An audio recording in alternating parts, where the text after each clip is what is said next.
You're aware that the Alberts, Nicole Albert, Brian Albert, had a dog that they named Chloe. Notice how nervous the question about the dog makes the trooper feel. There is a quick, nervous laughter and nose flare indicating anger. He does little biting movements which show restraint and a subconscious attempt to control impulses. He looks upright and downright, accessing his creative side, which could indicate he's trying to fabricate an answer. Then he rearranges himself in the chair in an attempt to regain confidence, control, so that he can answer.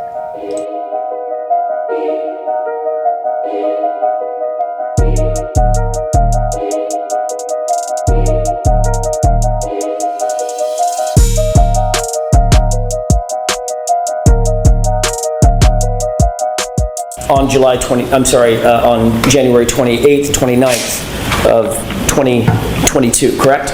Objection. I'll allow the question. Were you aware of that?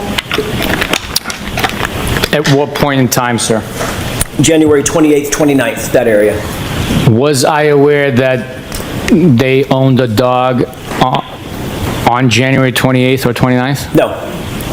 Are you aware now that on January 28th or 29th, they owned a dog? There was a dog in the house? Now I am aware, yes. Okay. During the course of your investigation, you learned that, correct? Yes.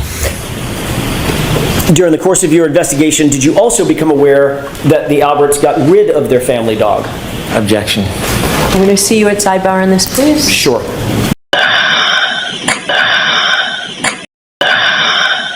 415, 417, something like that, correct? Yes, sir. Does 412 sound like it could be a reasonable time that SUV was actually seized in Massachusetts State Police custody? It could be reasonable. I'd have to refer to the video evidence that... Actually put it onto the back of a flatbed, ultimately it was transported, correct? Correct. And you became aware at some point that there was video evidence, you just referenced it, video evidence of that, I'm going to call it seizure. Accurate time of 412 in any of the affidavits that you became aware of?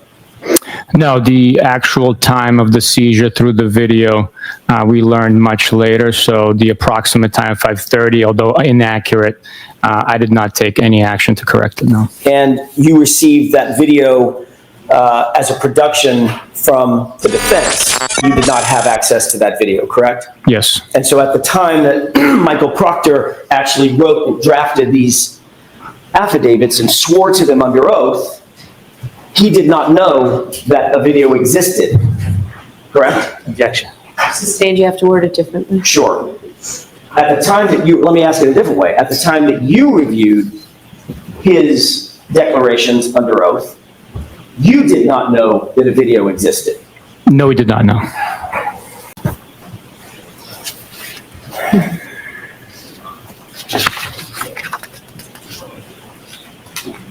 If I may have just a moment, Your Honor. Sure.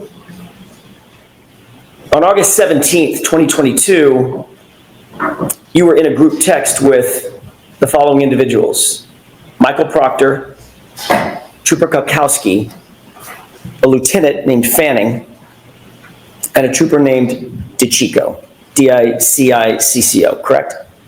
Yes.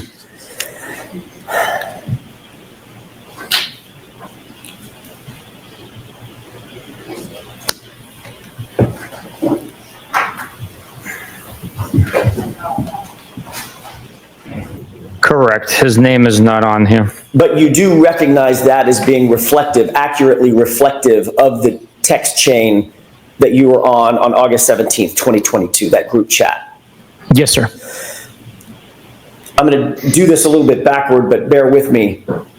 You do see the name Kukowski, correct?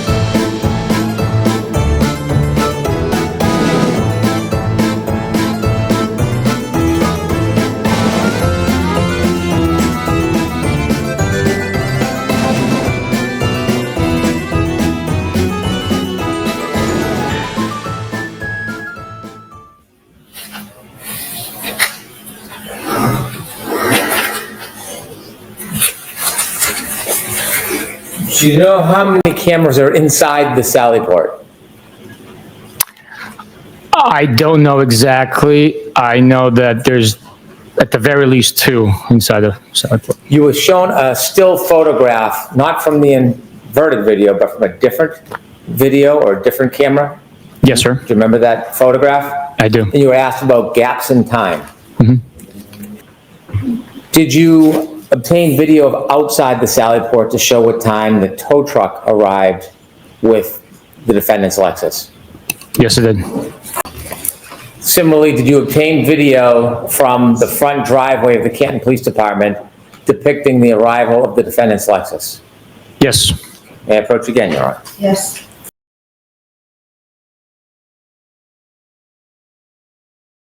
Did you follow the tow truck back to Canton? Yes, I did.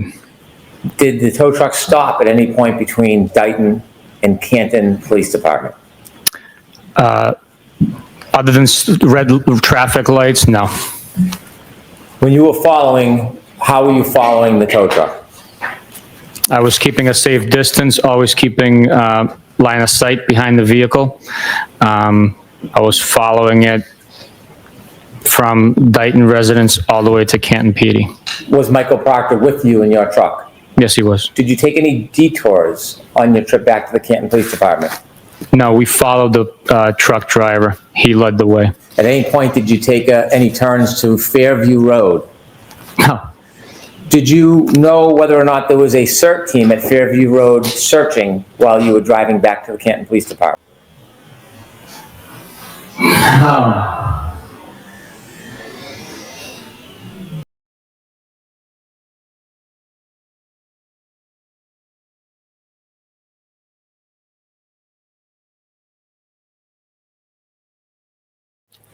When you arrived at the Sally Port at the Canton Police Department with the defendant's Lexus, what was your understanding of where the CERT team was?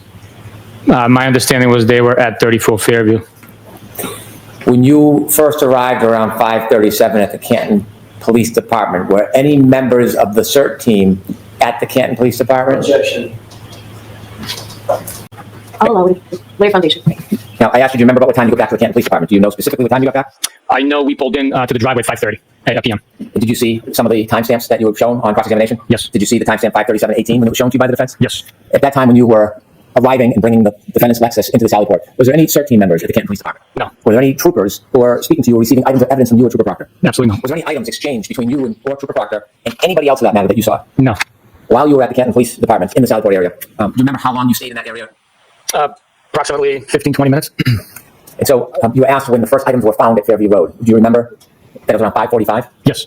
So the time those items were first found at Fairview Road, where were you and Michael Proctor? At Canton Police Department. When you were at the Canton Police Department and you brought the Lexus back, did you ever see Michael Proctor leave the Canton Police Department without you? No. You ever see him hop in a car and take a drive? No. A 3-minute drive or a 4-minute drive? No. Did you ever see him leave for a 6-minute, 7-minute trip? When you were at the Canton Police Department, were you separate or with Michael Proctor? We were together. Not obviously tied at the hip, but we were within eyesight, traveling together. After you left the Sally Port area, did you and Michael Proctor immediately leave the Canton Police Department? No, we stuck around. Why did you stick around at the Canton Police Department? To make sure that evidence was properly being protected with yellow tape around it, and we were making plans to go get dinner. When you were making plans, did you go anywhere else in the police department after you left the Sally Port area? Yes, I believe we went to the conference room. Was there anybody else that you saw in the police department when you went to the conference room with Mr. Proctor? I remember talking to Chief Berkowitz in the police department. We were in the dispatch area at one point in time as well. So there was multiple people that observed us there. At any point, did you give any items to Chief Berkowitz? No. At any point, did you ever see Michael Proctor hand or give an item to Chief Berkowitz? Absolutely not. Did you have any first-hand knowledge about what had happened prior? No, I did not. Did you have any first-hand knowledge about what had happened the night before? I did not, no. Did you have any first-hand knowledge about the participants or the people that may or may not have been involved? I did not know. Did you at that point know or were you friendly with Brian Albert? I knew who he was. I was not friendly with him. I did not know who he was. Had you? After you left the defendant's house, Yes. did you look for other witness statements? Yes. Did you try to obtain further evidence? Yes, we did. Was there an interview with firefighter Timothy Nuttall on February 8th? Yes, there was. And that was about, Phone down a little bit closer to you, please. Yes, sir. Or yes, ma'am. Excuse me. All right. I hit him.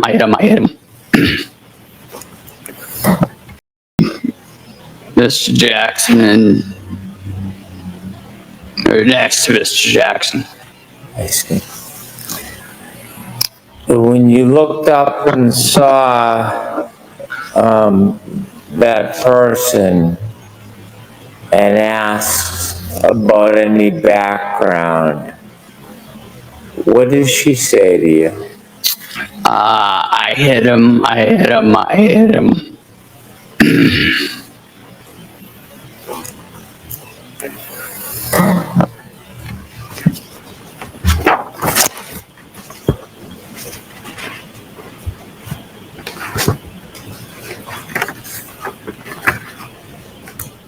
Did you learn any statements from him in addition to the earlier statements you learned that added to your investigation? Yes, I'm going to allow it. And do you remember what Timothy Nuttall told you on February 8th, 2022 about any statements of the defendant? Objection. So folks, again, this is being offered not for the truth of the statement, but simply to show that the information was provided to the police. yes, Mr. Nuttall was one of three, I believe. So talk about Mr. Nuttall, please. Mr. Nuttall told me that the defendant stated, I hit him, I hit him, I hit him. When you were considering the physical pieces of evidence as part of your investigation, were you considering the weather conditions that night? Yes, When you were evaluating pieces of physical evidence that were found at 34 Fairview, were you making any assessment about their location or depth or closeness to the ground when you were evaluating them? yes. And why were you considering the closeness of items to the ground? Well, common sense will dictate that if a item is found on the grass and there's snow covering it, that it would have to have been placed prior to the snow accumulating.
Depth of where they were found. Yes, I did. And based on the items that you found on February 3rd, how close to the ground were they? They were on the ground, or in the instance with the hat, it was frozen almost in a solid piece to the grass blades, to the ground. And was that significant to you, how the hat was found? Yes, it was. I could have, I explained to Mr. Higgins that we have in our custody and will eventually get into both the defendant's phone and Mr. O'Keefe's phone, so that protect his integrity as a law enforcement official.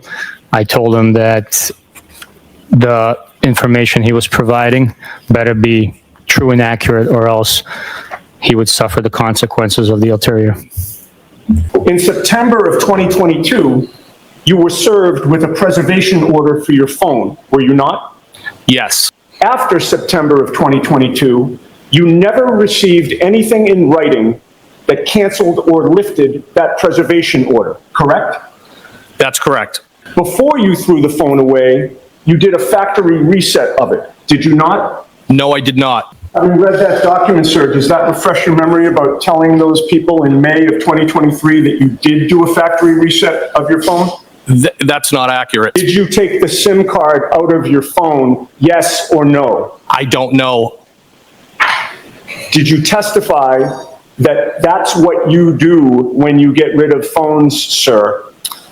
What I said was that might have been the extent of it if I was to have done that. You swore to tell the truth. Yes. You raised your right hand. That's correct. Did you say the following, quote, I made sure that somebody couldn't put it in their phone? Yes, I did say that. And you'll agree with me that you took that destroyed SIM card and put it in a trash bag, did you not? I believe it went in a trash bag, yes. Well, you used a passive voice. It went in a trash bag. Did it fly out of your hand unexpectedly into a trash bag, sir?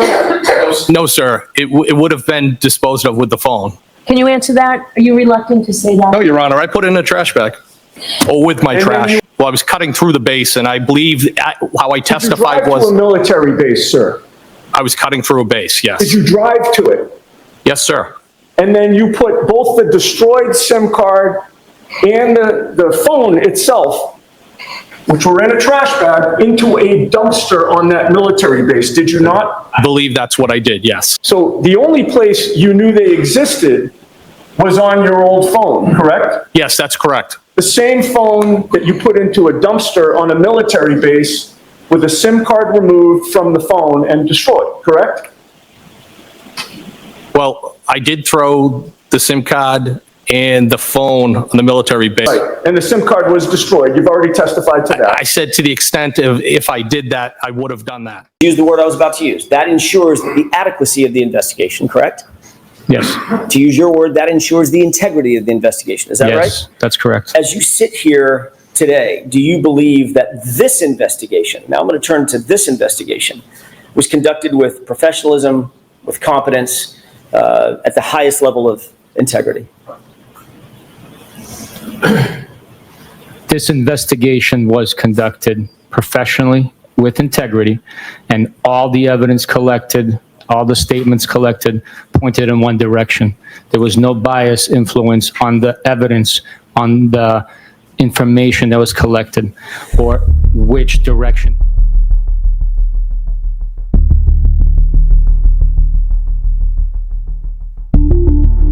The investigation pointed naturally.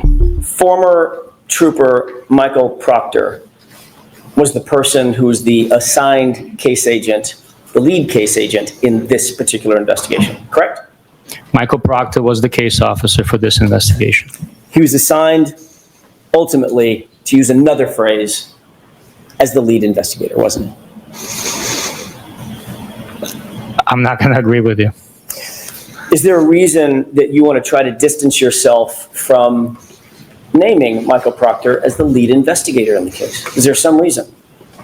I am not trying to distance myself. All I'm saying is the term that I use is the case officer. We're simply case managers. There's no leading investigation in any direction. So in your mind, well, let me ask you this. He's a case officer, another word for that, synonym would be an investigator, right? He's a detective, an investigator, correct? He is a detective, yes.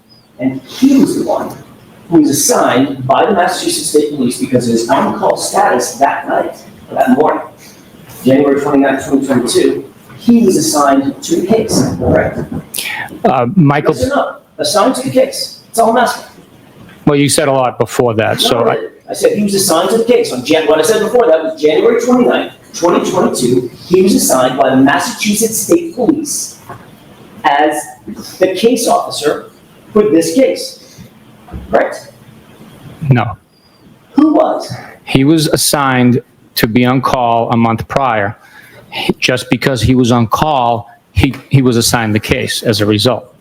He was not assigned the case right there and then, because his assignment began much earlier in the day. Do you believe that Michael Proctor, his involvement in this case, taints the investigation? Tainted the investigation? No. after you received the photo, that's when you said, I'm quote, funny, I'm going through his retarded client's phone. Is that right? Objection. Allow this, but not too many more. Sure. Is that correct? It's on the top of page Yes, sir. 685. That's correct.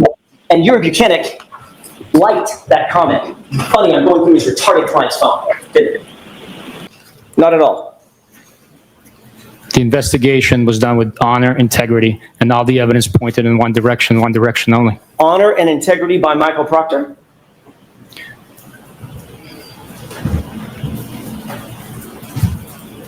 Was that a question? I'm sorry. Sure is. Everything I say is a question. Honor and integrity by Michael Proctor, Sergeant? Okay. Sustained to the comment. Go ahead and ask it again, Mr. I'll ask you again. You said honor and integrity. Honor and integrity by Michael Proctor? Objection. I'll allow it. The investigation was conducted with honor and integrity, and all the evidence pointed in one direction and one direction only. So, Sergeant Bukhenik, you don't want to answer my question. Correct? I will answer your question, absolutely. Do you think this case was handled with honor and integrity by Michael Proctor, Sergeant? The investigation was handled with integrity by Michael Proctor. You do know that he touched or had input in nearly every part of this case, obviously, as the case officer, correct? He managed the case. So he had some input or had some connection to nearly every part of the case, be it the physical evidence, the search warrants, the interviews, things of that nature. He was one of the involved with collecting evidence, conducting interviews, and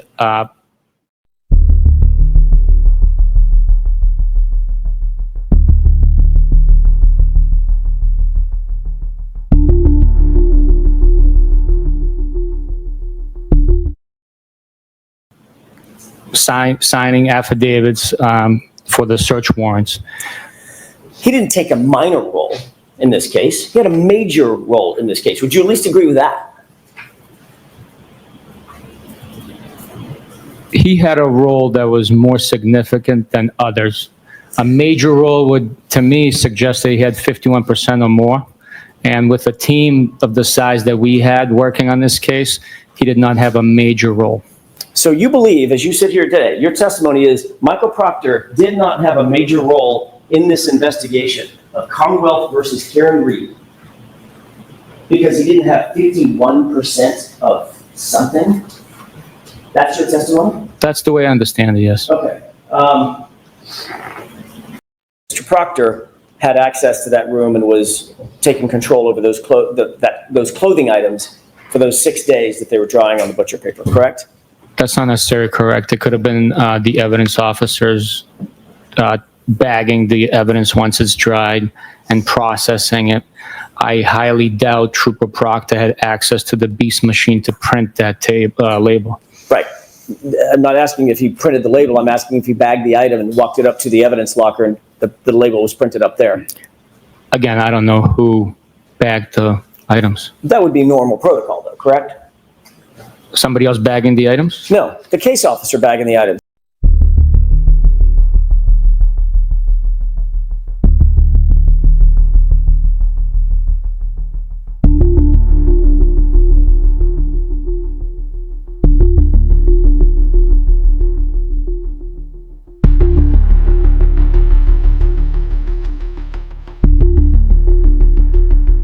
He's the one that seized it along with you. He laid them out on the butcher paper along with you. He would be the one to gather them up. I mean, the evidence officer's not going to come down there and do that without the case officer knowing, correct? Not necessarily. The evidence officer's responsibility is to handle the evidence, so I don't know who handled the evidence that day. How would the evidence officer know to go down there? How would he know that there were clothing items being laid out to dry on butcher paper unless the case officer told him? They would walk by it every day and see it. That's their workstation. So the fact is we don't have a single document establishing the chain of custody for those items between January 29th and February 4th. That's correct, isn't it? that is absolutely not correct. Where's the log of the document? logging what happened to it? We seized the clothing. It was in our possession. It was transferred for processing. Sergeant, I'm asking you about a log, a written piece of paper, something that looks like this. It's got writing on it that logs the item between January 29th and February 4th. That doesn't exist, does it? We did not create a log to document the documentation, so it'd be redundant, really.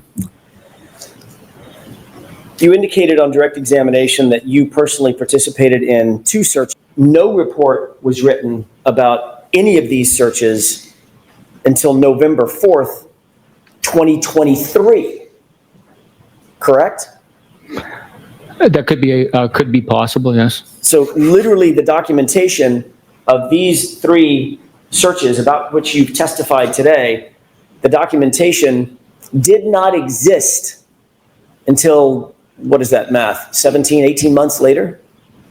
That is not true. Each bag that the evidence went into was documented, the time, location, who recovered it, where it was recovered, and brief description of the items that were recovered from the scene. And by the way, we're going to get to that in a second, the evidence bags. A report is designed to memorialize exactly what happens, when it happens, why it happened, who was there, what time it happened, things of that nature, correct? That is one of the purposes, or some of the purposes behind the report, absolutely, yes. And the report in this case that documented these 3 searches involving you, Trooper Proctor, I think Trooper DeChico, even Canton PD officers, there was no memorialization in a report until nearly 18 months later.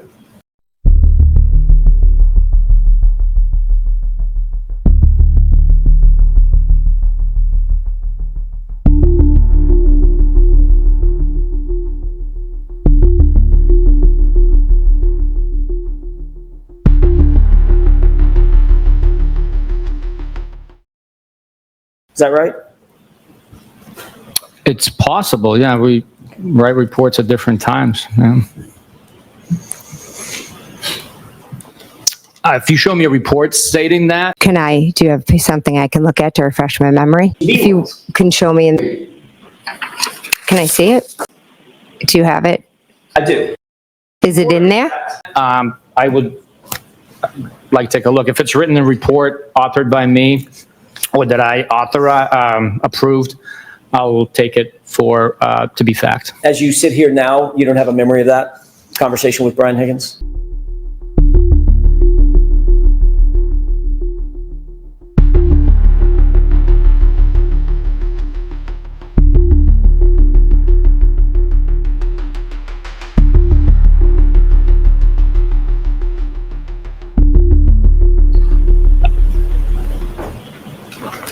Do I have a memory of having a conversation with him and him sharing that information with me? That's it. I don't have a memory of him sharing that information, but if you have a report that was authored by me or Michael Proctor or any trooper in our office that says that, I will take it as gospel and testify to it. Okay. How many years of experience do you have? In homicide, Correct. 10 next week. Okay. Does that sound like many? I didn't answer the first time because I don't know what you would think many is. Right. It's possible you can do that. If there's a reason that you have to leave, an emergency or weather conditions you can't write on the bag, you can fill it out later if you have the time and you know where you recovered it from, which is like, you know, in this instance, if it was a general vicinity where all the other fragments of evidence was collected from, it's known that it was within the general area of that section of the lawn near the flagpole between the street and the flagpole and the fire hydrant. Well, So it's the person that filled out that envelope wasn't with you. well, I passed that information along to them. I see. So now it's hearsay information that's being passed along to someone else to fill out the envelope. Objection. Sustained. It's secondhand, let's use that word, secondhand information to the person that's filling out the evidence envelope, correct? No, it's firsthand information. I passed it along to them. that went from you to a person filling out the envelope who wasn't there? Let's at least agree on that. I was by myself, so yes, I told the individual what time, what location, the case number, the date, obviously. How do you know? How do you know that you told the individual to whom you passed this along the time, the location, the date? How do you know that as you sit here? Because that information was then put on the bag and documented. But you can't even remember who you talked to. I do not remember specifically who I talked to, no. If you can't remember who you talked to, you don't remember what you said. Goes hand in hand, doesn't it? That's not true. I might not remember now, but the day that it was bagged on February 10th, 2022, I remembered. And that's why the accurate, detailed information is on the bag. A bag you didn't fill out, correct? That's correct. And information provided to someone you can't remember. Today, I can't remember, no. I don't know that to be correct, no. But you can't point to any documentation. You're looking at the logs. You can't point to any documentation indicating the chain of custody of these items between February 10th and March 14th. Is that right? This is simply a log from the lab. Yes or no? Can you point to any documentation? Ask the question. Can you point to any documentation indicating where those items went, whose possession they were in what circumstance, between February 10th and March 14th? Can you point to any document? I know that it was collected on February 10th. Right. It's documented that it was collected. It was at the Norfolk District Attorney's Office before it was logged into the lab for processing. You keep answering the same question that I'm not asking, sir. Objection. No comments, Mr. Jackson. Sir Bukhenik, do you understand my question? I'm asking, can you point to a single document for these jurors as to where those items went and in whose possession they remained, specifically between February 10th, when you lost sight of them, and March 14th, when the crime lab received them? Objection. Sustained. May I approach? Based on the statement I hit him, I assumed that Mr. O'Keefe was impacted with something. Initial hours of the investigation, we had those statements, I hit him. We had the statements that, oh my God, did I hit him? So utilizing that information with the evidence at that point that we had was a broken cocktail glass. So a theory would be, why is the cocktail glass broken? Because it came into contact with the victim. So that's why my information communicated to the ME's office was a possible domestic involving a glass strike to the victim. As a result, we had to go and see the victim's body and the injuries. So Mr. O'Keefe's injuries presented a certain way, and we learned more information. So the more information that comes in, the more information that we are able to corroborate statements and collect evidence that further corroborates other information is helpful in the investigation. That's how investigations develop. If we knew everything we knew from day one, there wouldn't be a process of developing investigation. The report documenting where they were recovered from is number 83 that you just presented. The exact location is the same general vicinity. If it was something different, if we located these items across the street, different section of the yard, that would have been documented.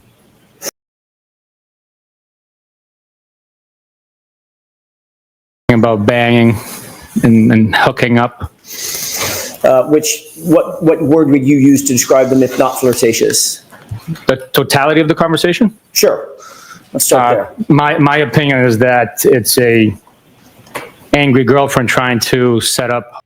Thank you for watching, guys. BiancaMMM, your go-to place for mind meditation and motivation to elevate your life and keep you entertained. I'm passionate about exploring the human mind and psychology, and here we dive into court proceedings, body language analysis, and sprinkle in a bit of humor along the way. You will also find content to boost your personal growth physically and mentally. featuring quick meditation techniques and uplifting messages to kickstart your day. Your support means the world to me. Until next time, take care and stay positive.